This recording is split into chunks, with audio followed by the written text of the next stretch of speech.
the air in the Green and Sons. John Deere dealership hung thick and heavy, a familiar trinity of smells. The sharp tang of fresh paint on the showroom floor, the sweet, greasy perfume of hydraulic fluid from the service bay, and the bitter aroma of burnt coffee from the pot in the corner. It was late March, 1978.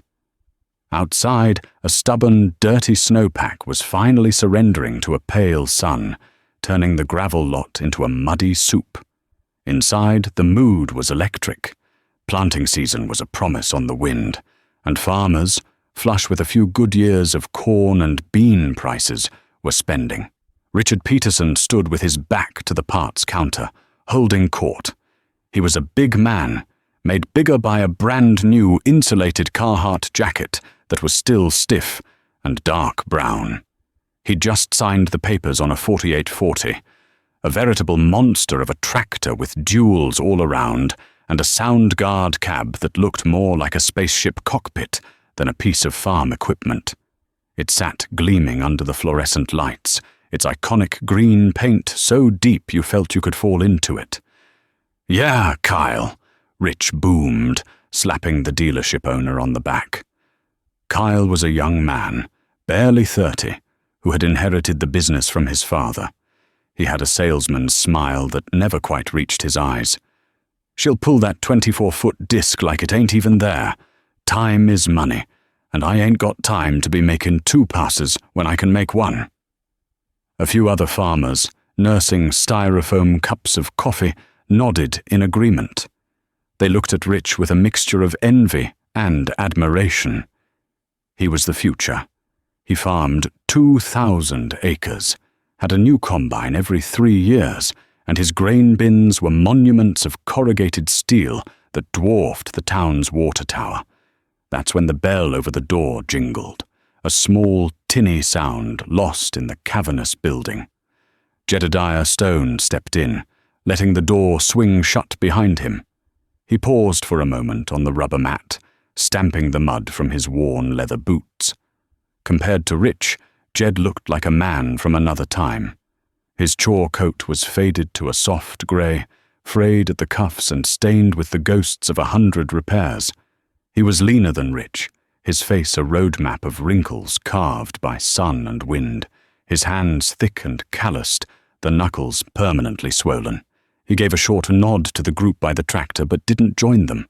He walked straight to the parts counter, where a high school kid named Tim was trying to look busy. Jed pulled a greasy slip of paper from his shirt pocket. "Tim," Jed said, his voice quiet but clear. "Need a hydraulic filter for a 4020, part number AR2788439. Tim fumbled with the huge, dog-eared parts catalogue. While he was looking, Rich Peterson turned, a smirk playing on his lips. He'd seen Jed come in. Everyone had. "Still making that old 4020 earn its keep, Jed?" Rich called out, his voice dripping with condescension. "I'm surprised you can still get parts for that relic." Jed didn't turn around. "She runs good," he said simply to the back wall. "Runs good?" Rich laughed, a loud barking sound. "Jed, my new 4840 has more horsepower in its PTO than that whole tractor does. You're trying to farm in the space age with a stone axe." The other farmers chuckled nervously. They all respected Jed for his work ethic, but in the booming 70s, his cautious, debt-free approach seemed hopelessly outdated. He was a relic, just like his tractor. Tim finally returned with the filter, a heavy, cylindrical piece of metal painted John Deere green. "That'll be 1850, Mr. Stone." Jed nodded and pulled a worn leather wallet from his back pocket. He laid a $20 bill on the counter. "Before you give me my change, Tim," he said, his voice still low, "could you do me a favor? I just want to check my balance." Rich Peterson, who had started to turn back to his new iron palace, stopped dead. He turned back around, his smirk widening into a full-blown grin. This was too good. "Checking your balance, Jed?" he boomed, making sure everyone could hear. "What's it up to now? 15? $20? Enough for a couple boxes of cotter pins for that museum piece? Even Kyle, the owner, cracked a smile. He walked over to the counter, leaning on it with a practiced casualness. "What's the matter, Jed? Getting low on your parts account?" Jed looked at Kyle, his gaze steady. "No, not exactly.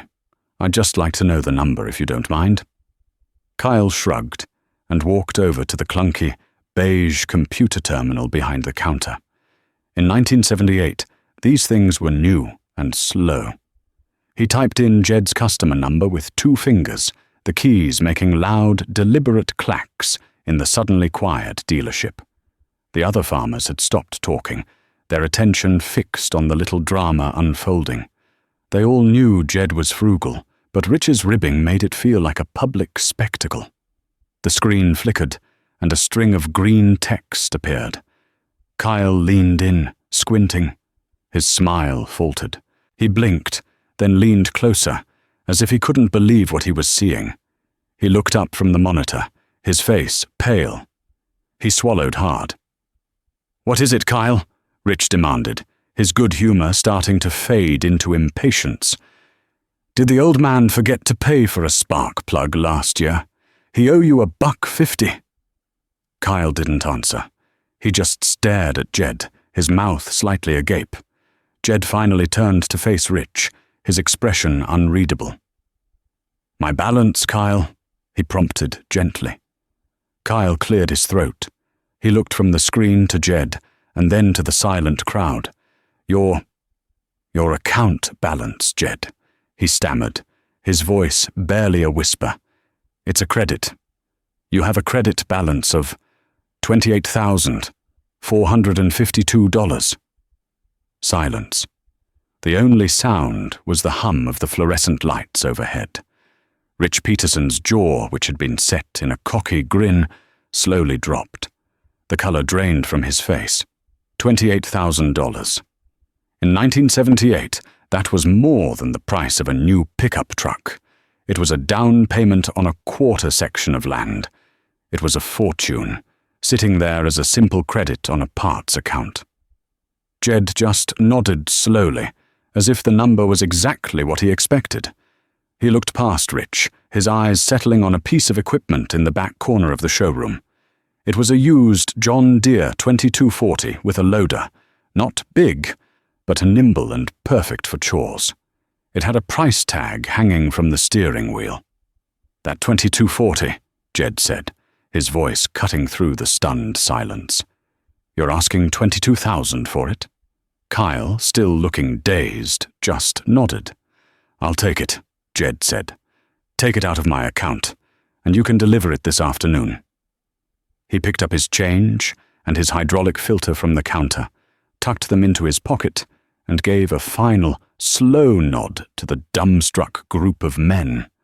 Without another word, he turned and walked out the door, the little bell jingling his departure. He left behind a showroom full of silent men, and one brand-new, 6-figure tractor that suddenly didn't seem so impressive anymore. Rich Peterson stood frozen, his face a mask of disbelief, staring at the door Jed had just walked through, the laughter dead in his throat. He'd just been shown the difference between looking rich and being rich, and the lesson had been delivered by a quiet man in a faded coat who drove a 20-year-old tractor. Now, before we get into how Jed built that nest egg, brick by silent brick, I have to ask you folks listening, have you ever known a man like that? A man who'd rather weld a cracked frame than sign a loan paper? A man who understood that real wealth wasn't about the shine on the paint, but the black ink in the ledger. Let me know down in the comments, because men like Jedediah Stone, they were a dying breed even back then, and their story is one that needs to be told. It hadn't always been that way. 10 years earlier, in the fall of '68, Jed was just trying to keep his head above water. His father, a man as tough and unyielding as the clay soil they farmed, had been taken by a bad heart, leaving Jed with 240 acres, a grieving mother, a small but persistent mortgage at the farmer's bank, and a machinery shed full of tired iron. The main tractor was a Farmall M his father had bought new in 1951. Its red paint was faded to a dull orange, streaked with grease and rust. The other was a John Deere 40, a two-cylinder Johnny Popper that was mostly used for raking hay and running the grain auger. The combine was a John Deere 55 with no cab, a machine that would roast you in the sun and choke you with dust in equal measure. Jed remembered the first winter after his father's passing like it was yesterday. The cold was bitter, seeping through the cracks in the old barn. He stood before the Farmall M, its engine block cold as a tombstone. It had been burning oil, fouling plugs, and the compression was low. He knew it wouldn't make it through another planting season. Buying a new tractor was out of the question. The payments would have broken him. So, he decided to do the only thing he could, rebuild it himself. He spent a week in the drafty machine shed, the only heat coming from a kerosene-fired salamander heater that roared and stank. He drained the oil, a thick, black sludge that came out in slow, agonizing drips. With a set of heavy-duty wrenches and a breaker bar, he began the teardown. The bolts on the cylinder head were frozen tight with decades of heat and rust. He put his entire weight on the breaker bar, his muscles straining, until the bolt gave way with a screech that echoed in the cold air. One by one, he broke them all free. He borrowed a neighbor's engine hoist to lift the heavy cast-iron head off the block. The pistons were caked with carbon, and the cylinder walls were scored. He knew what he had to do. Over the next month, he lived and breathed that engine. He took the block to a machine shop in town to have the cylinders bored and honed. He ordered a complete rebuild kit from the international dealer. New pistons, rings, sleeves, bearings, and a full gasket set. The work was painstaking. He cleaned every part in a bucket of gasoline until it was spotless, the fumes making his head swim. He installed the new wet sleeves, carefully tapping them into place with a wooden block to avoid cracking the delicate cast iron. He checked the clearance on the new main and rod bearings with plastigage, a thin strip of plastic that would crush to a specific width, telling him if the tolerance was within 1/1000th of an inch. It had to be perfect. Too tight, and the engine would seize. Too loose, and it would knock itself to pieces. He reassembled it with the care of a watchmaker, torquing every bolt to the precise specification in the worn, grease-stained service manual. He set the valve lash, the tiny gap between the rocker arm and the valve stem, using a feeler gauge, sliding the thin strip of metal back and forth until he felt the slightest drag. Finally, after weeks of work, it was done. He filled the radiator with fresh coolant and the crankcase with new 30-weight oil. He connected the battery, his heart pounding in his chest. He pulled the choke, turned the key, and hit the starter. The engine turned over once, twice, then erupted into a cloud of white smoke and a loud, healthy roar. The sound was beautiful. It was a deep, throaty rumble, smoother and stronger than he had ever heard it before. He had done it. He had breathed new life into the old iron. While Jed was covered in grease, Rich Peterson was making a name for himself. He'd taken over his father-in-law's operation and immediately went to the bank. He bought a brand new International Harvester 856, a beautiful machine with a powerful diesel engine, a comfortable seat, and a wide front end. He plowed under his father-in-law's pastures and fence rows, farming every square inch. The talk at the coffee shop in town was all about Rich. "That Peterson kid, he's a go-getter," one old-timer would say, stirring his coffee. "Heard he turned over more ground in a week than Old Man Stone did all spring." "You got to have the right equipment," another would add. "You can't make money with junk. That Jed Stone, he's a hard worker. But he's gonna work himself into an early grave trying to keep that old M running. Jed heard the talk. He'd be at the co-op getting a bag of seed corn, and the conversations would die down when he walked in. He knew they thought he was a fool, too stubborn or too broke to modernize. It stung, but it didn't change his course. His father had taught him one thing above all else. You don't farm for the bank, you farm for yourself. Every payment he made on that mortgage was a link broken from a chain of servitude. The struggle was constant. The fall of '69 was a wet one. The corn was ready, but the fields were soft. Jed was out on the old John Deere 55, the machine sinking into the mud. He was halfway through his last field when he heard a loud bang, followed by a horrible grinding sound. He shut it down immediately.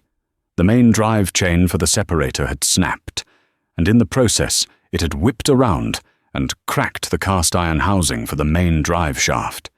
It was a Saturday afternoon. The dealership was closed. A new part would take days to get, and the forecast called for a week of rain starting Monday. If he didn't get this corn out of the field, he'd lose it. While Rich Peterson's new Gleaner Combine, with its air-conditioned cab and grain monitor, finished up on the high, well-drained ground across the road, Jed went to work. He rigged up a trouble light to the combine's battery and worked into the night. The ground was cold and wet, the mud seeping into his clothes. He took the broken housing off and brought it into his shop. It was a complex piece of casting, and he knew he couldn't just weld it.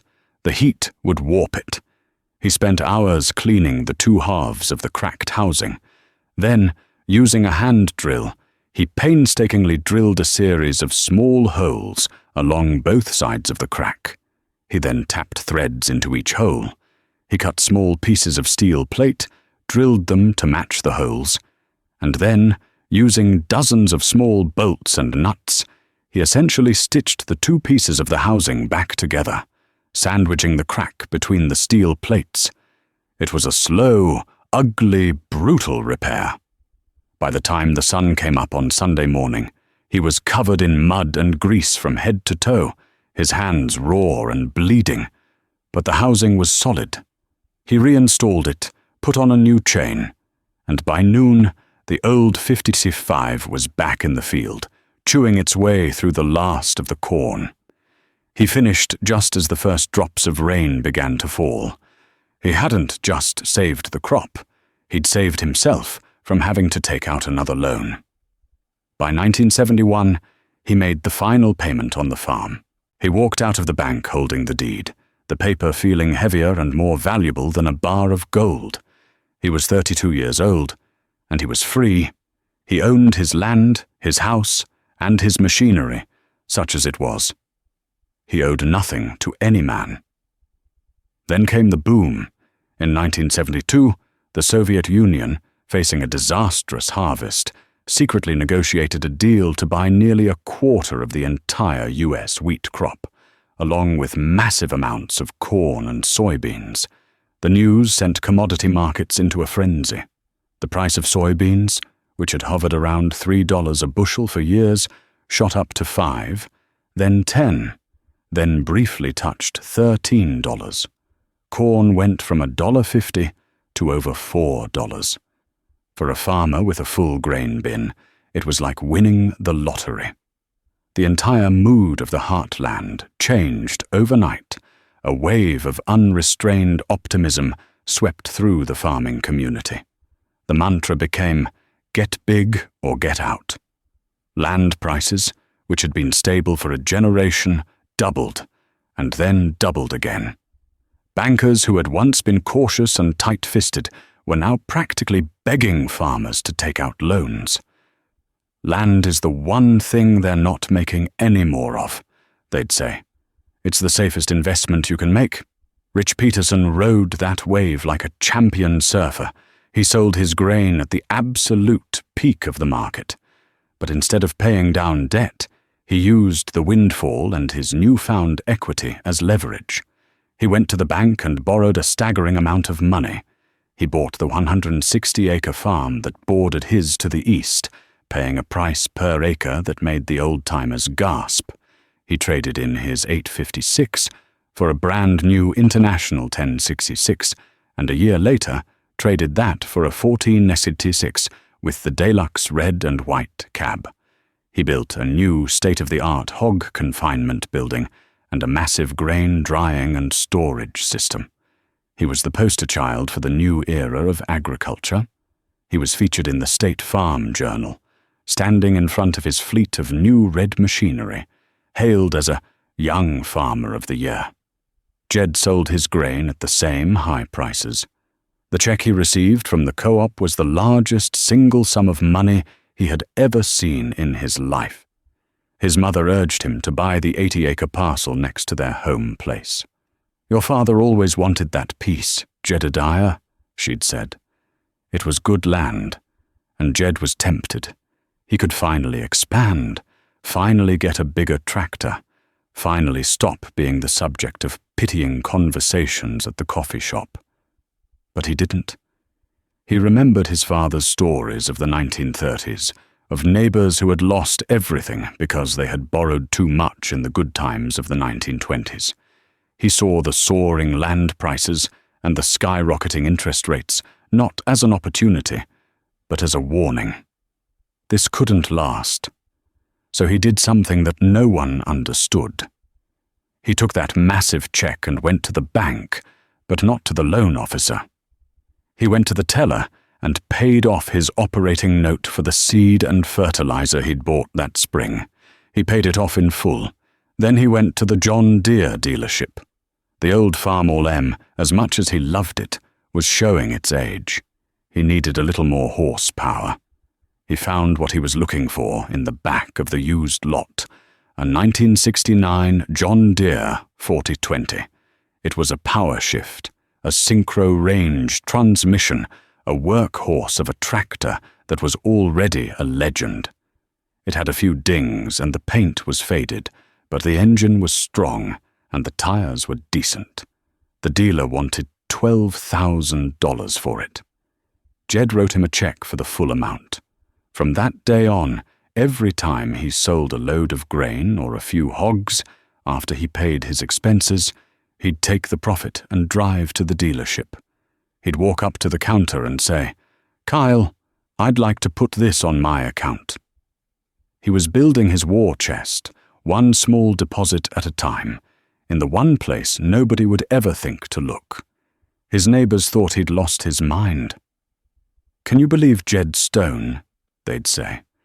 "Sitting on all that cash from the grain deal, and all he buys is a used 4020. He could have bought that 80 next to him. Could have bought a new 430. He's just too scared to take a risk. Never gonna get ahead that way." Jed heard the whispers. He saw the way Rich Peterson would drive by his farm, slowing his brand-new pickup truck to look at Jed cultivating his corn with the old 4-row planter, a look of smug pity on his face. It didn't matter. Jed slept soundly at night. He wasn't worried about the price of corn tomorrow, or what the Federal Reserve was going to do with interest rates next week. The boom years rolled on. By the late 70s, the optimism was starting to curdle at the edges. The oil embargo had sent fuel and fertilizer prices through the roof. Inflation was rampant. On the radio, newscasters talked about a man named Paul Volcker, the new chairman of the Federal Reserve, who was promising to break the back of inflation, no matter the cost. Interest rates, which had been 6 or 7% when Rich Peterson started his expansion, were now creeping into the double digits. 12%, 14%. One afternoon, Jed was at the dealership picking up a part. Rich Peterson was there, signing yet another set of loan documents with Kyle. It was for the new 4840. Jed could hear them talking as he waited at the counter. 15%, Rich was grumbling, shaking his head as he signed his name with a flourish. "Can you believe that, Kyle? 15% interest. It's highway robbery." "Tell me about it," Kyle said, blotting the ink. "But what are you going to do? You got to keep up, got to keep expanding. You can't farm 2,000 acres with yesterday's equipment." "You're damn right," Rich said, slapping the signed papers down on the desk. "You got to spend money to make money." Jed picked up his hydraulic filter and paid for it with cash.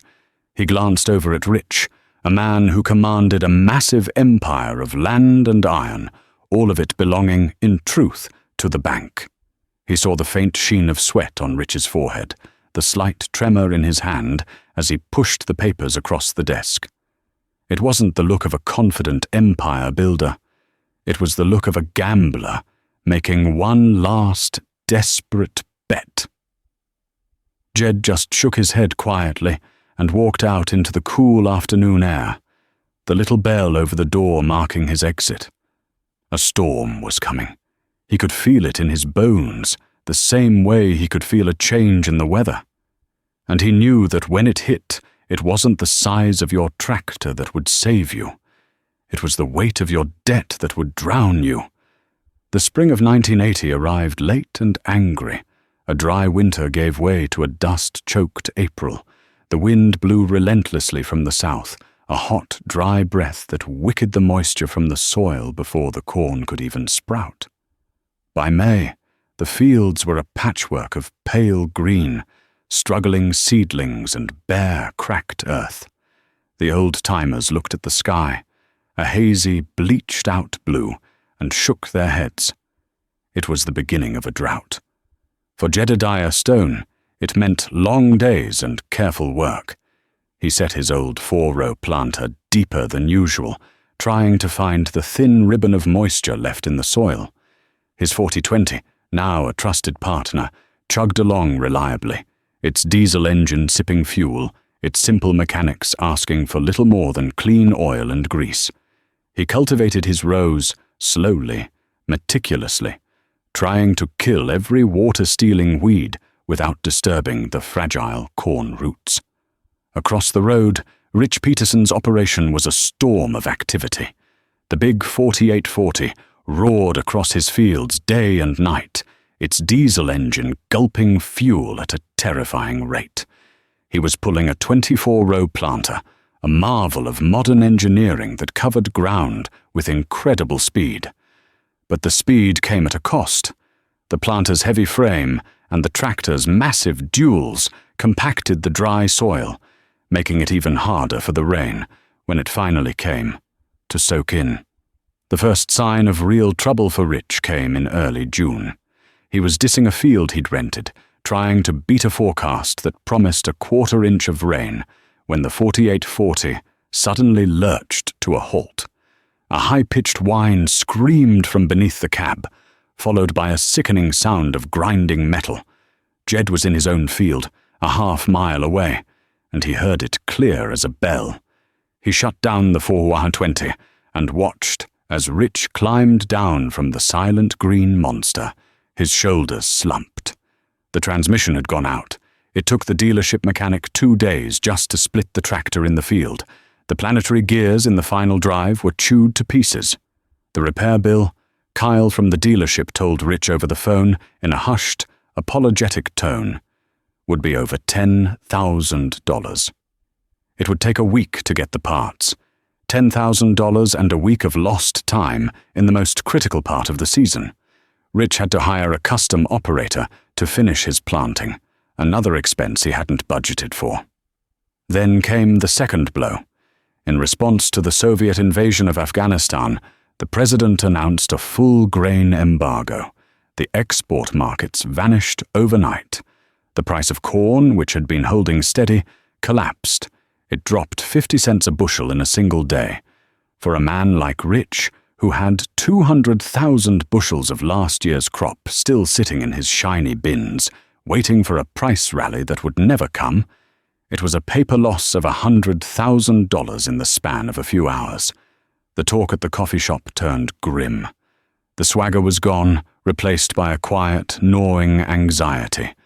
Men who had been bragging about the new combines they had on order were now whispering about how they were going to make their operating loan payments. Rich Peterson stopped coming in altogether. When Jed saw him at the co-op, Rich's face was pale and drawn. The confident boom in his voice was gone, replaced by a tense, clipped way of speaking. The cracks were showing, deep and spreading. Jed, meanwhile, felt the squeeze like everyone else. The low prices hurt. But his situation was different. His costs were a fraction of Rich's. He didn't have a $10,000 repair bill. He didn't have a fuel bill that looked like the national debt. And most importantly, he didn't have a single loan payment to make. He sold just enough of his corn to pay his property taxes and buy his seed for next year. The rest he left in his old wooden cribs, waiting. He tightened his belt, ate from his wife's garden, and fixed what was broken with his own 2 hands. That fall, the drought-stunted crops yielded less than half their normal amount. It was a disaster for those who had borrowed against a bumper crop. Rich had to sell his corn at rock-bottom prices just to generate enough cash flow to satisfy the bank's most immediate demands. He was selling his future to pay for his past. The final fatal blow came not from the sky or the markets, but from Washington, D.C.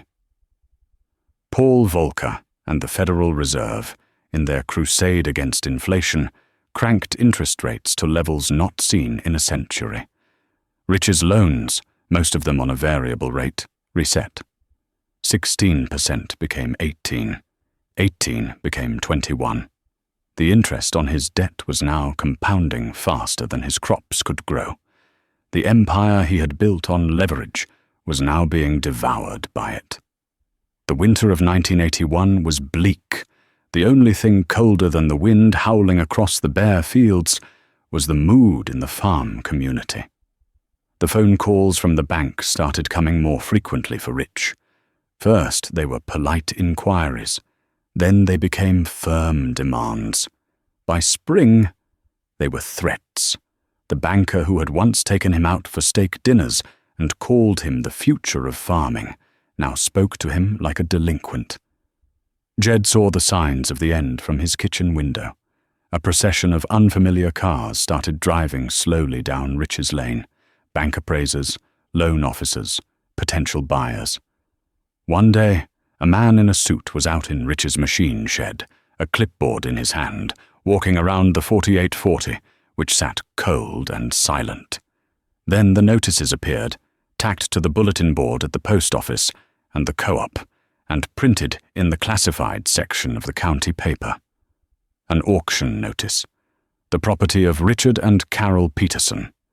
2,000 acres to be sold in parcels. A full line of late-model farm machinery. Household goods. The date was set for a Saturday in mid-April. The day of the auction was grey and cold, with a raw wind that cut through the thickest coat. It felt more like a funeral than a sale. Half the county was there, not out of morbid curiosity, but out of a sense of shared tragedy. They stood in quiet clusters, their hands in their pockets, their faces grim. Any one of them could be next. Rich's equipment was lined up in neat rows in the farmyard, the same yard where he had once hosted barbecues to show off his latest purchases. The iconic green and yellow of the John Deere fleet and the bold red of the International Harvester tractors seemed strangely garish against the somber mood. Each piece had a number painted on its side in stark white paint. The 4840, the pride of the fleet, was lot number 150. Rich stood near the farmhouse, a ghost of the man he had been. His new Carhartt jacket was gone, replaced by a thin, worn windbreaker. He looked smaller, shrunken. He stared out over the crowd, his eyes vacant, not seeing the people, but the death of his dream. His wife, Carol, stood beside him, her face a mask of quiet devastation, occasionally dabbing her eyes with a tissue. Jed arrived late and stood at the back of the crowd. He wasn't there to gloat or to pick over the bones. He felt a profound sadness. He knew Rich had been arrogant and foolish, but he had also been a hard worker with a vision, however misguided. To see it all come crashing down was a terrible thing. The auctioneer, a fast-talking man with a voice amplified by a portable sound system, started with the small items: shop tools, spare parts, hay racks. Then he moved to the tillage equipment, the planters, the grain wagons. The prices were heartbreakingly low. A 24-foot disc that Rich had paid $30,000 for just 3 years prior sold for $7,000. The crowd was silent, the buyers hesitant. No one had any money. The only real bidders were other implement dealers and a few out-of-state salvage buyers. Finally, they came to the tractors. The 4840 was the main event.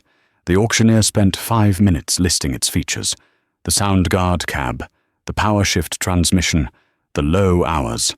The bidding started, but it was sluggish, weak. It stalled out at a price that was less than half of what Rich still owed on it. The banker, a stern-faced man in a trench coat, stood beside the auctioneer, nodding grimly. He had to take what he could get. The tractor sold. Rich didn't even watch. He just turned and stared at the side of his house. After the machinery, they sold the land. They started with the parcels Rich had bought last, the expansion ground. They sold for a fraction of what he'd paid. The bank was taking a bloodbath, but they had no choice. Finally, the auctioneer announced the last parcel of the day. Lot 301, folks, the Home 80, a good, solid house, a fine set of buildings, and 80 acres of the best black dirt in this county. This was the original farm, the one Carol had inherited from her father. It was the heart of it all. A hush fell over the crowd. This felt different. This felt personal. The auctioneer started the bidding. "Who'll give me 100,000? 100,000 for a turnkey farm?" Silence. 100,000 was an impossible sum in 1982. The land market had completely seized up. 75? The auctioneer pleaded. 75,000? More silence. The banker whispered something to the auctioneer. "All right, folks, the bank wants this moved today. Let's start it at 50. Who'll give me $50,000? A hand went up. It was an out-of-town lawyer, a man known for representing anonymous investment groups that were swooping in to buy up distressed farms. "I have 50, the auctioneer cried, relieved. "Now 60? Who'll give 60? Carol Peterson let out a small, choked sob. The thought of her childhood home, the place her father had built, being sold to some faceless corporation from the city, was the final indignity. Rich put a trembling arm around her. 50,000 going once, the auctioneer chanted. 50,000 going twice. 60,000. The voice was quiet, but steady. It cut through the cold air. The crowd turned. It was Jedediah Stone. He stood at the back, his hands in the pockets of his old chore coat, his expression calm. The lawyer from the city looked annoyed. He shot his hand back up. 65. 70, Jed said immediately, his voice a little louder now. The lawyer conferred with a man in a suit next to him. He nodded. 75. 80, Jed said, without a moment's hesitation. He hadn't taken his eyes off the auctioneer. A murmur went through the crowd. $80,000. In cash. It was an unimaginable amount of money. Rich Peterson turned and stared at Jed, his face a mixture of shock, confusion, and something else. A flicker of hope. The lawyer looked back at Jed, sizing him up. He saw a man in a faded coat, with weathered skin and calloused hands. He saw a small-time farmer, a relic. He smirked and shook his head at the auctioneer, dropping out of the bidding. He wasn't going to get into a pissing match with some local hick over a worthless piece of dirt. $80,000, the auctioneer shouted, his voice booming with renewed energy. 80,000 going once, going twice, sold for $80,000 to Jedediah Stone. The crack of the gavel echoed across the silent farmyard. Jed just gave a slow nod. He walked forward to the clerk's table to sign the papers. As he passed Rich, he paused. He looked the broken man in the eye. He didn't see an arrogant rival anymore. He saw a neighbor. "Rich," Jed said quietly, "I'm sorry for your trouble." Rich couldn't speak. He just stared at the man who had bought his home, the man he had ridiculed for years, the man who was now saving a piece of it from the corporate vultures. He swallowed hard and gave a single jerky nod. The next day was Sunday. Jed walked over to the Peterson farm. He found Rich in the machine shed, aimlessly sorting through a pile of old bolts, the last remnants of his operation. The big building was cavernous and empty, echoing with every small sound. "Rich," Jed began, "I didn't buy your place to kick you out." Rich didn't look up. "You don't have to explain anything, Jed. You bought it fair and square. We'll be out by the end of the month." "That's not what I came to say," Jed continued. "That house is your wife's home. Her father built it. It's not right for her to have to leave. I want you to stay."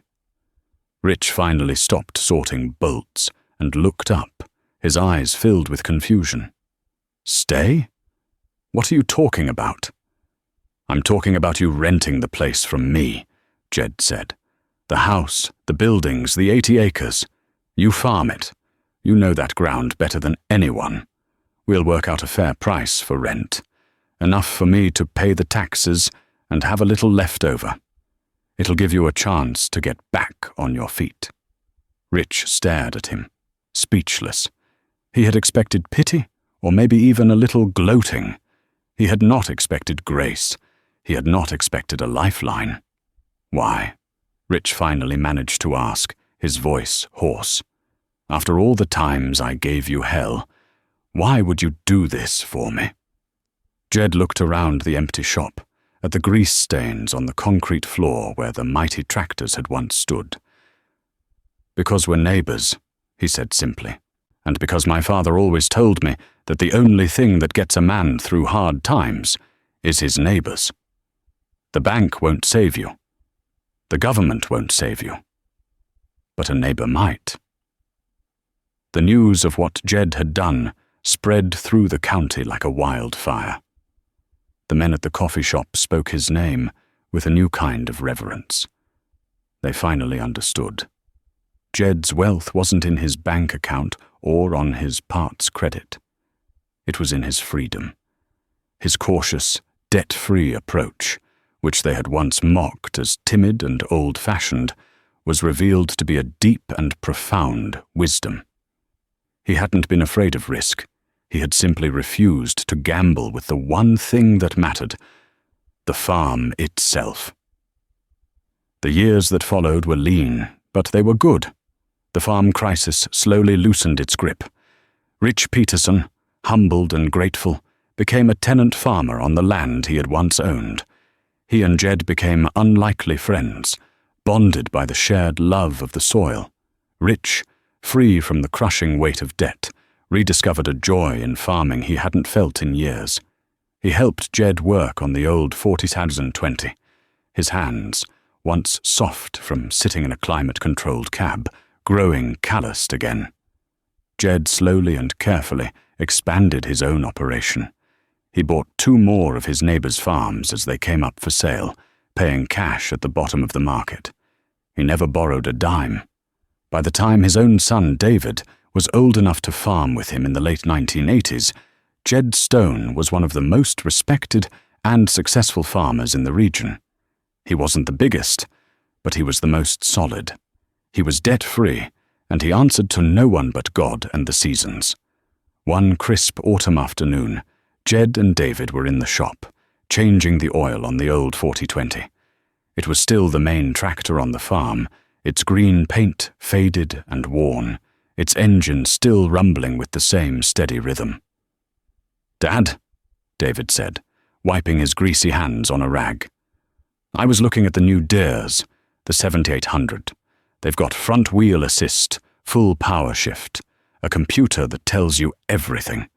We could cover twice the ground in a day." Jed finished tightening the oil filter and looked at his son. He saw the same ambition, the same desire for the new and the powerful that he had once seen in Rich Peterson. "It's a fine machine, son," Jed said, his voice soft.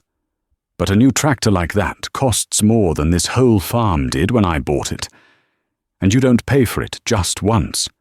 You pay for it in fuel, in parts you can't fix yourself, and you pay for it in interest every single night while you're trying to sleep." He gestured to the 4020. "This old girl," he said, patting the fender like it was an old horse. "She doesn't look like much to some people, but she belongs to us. Every nut, every bolt. She doesn't work for the bank. She works for us. There's a big difference." He looked his son in the eye. "Never forget the lesson this land teaches, David. Real wealth isn't about the shine on the paint. It's about the black ink in the ledger. It's not about how big your equipment is. It's about how small your debt is. Anyone can look rich. It takes a wise man to be rich. And that starts not in the field, but right here." Jed tapped his temple with a greasy finger. "Never, ever farm for the bank.